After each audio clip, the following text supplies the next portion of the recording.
ஓம் சக்தி. என் அன்பு தங்கமே, நீ நம்பிய உறவு உனக்கு என்ன செய்தது என்று தெரிந்து கொள்ள வேண்டும் அல்லவா? இதை முழுமையாகவும் பொறுமையாகவும் கேள் தங்கமே.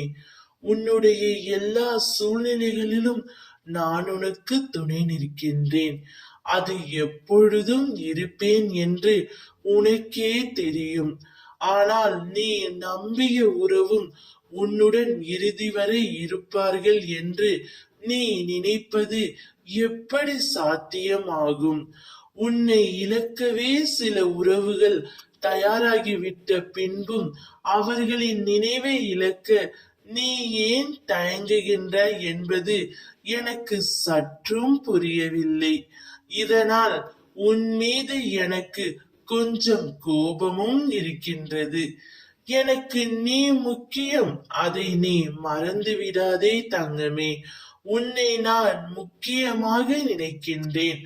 ஆனால் நீயோ மற்றவர்களின் அன்பிற்காக அடிமையாகி இருக்கின்றாய். ஆனால் அவர்களின் அன்பு அப்படி அல்ல. காரியமாகும் வரை உன்னோடு இருக்கிறார்கள். உன்மேல் அன்பாக இருப்பது போல் நடித்து கொண்டே இருக்கிறார்கள்.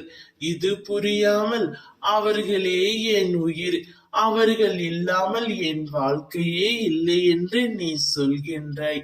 நீ நம்பிய உறவுகள் உனக்கு துரோகம்தான் செய்தது. கவலைப்படாதே தங்கமே. இனி யாரையும் நம்பாதே, யாரையும் இகழ்ந்து பேசாதே. உன்னுடைய முன்னேற்றத்தை நோக்கி மட்டுமே நீ சென்று கொண்டிரு. உனக்கு உறுதுணையாக அம்மா நான் இருக்கின்றேன். எதை பற்றியும் கவலைப்படாதே. ஓம் சக்தி.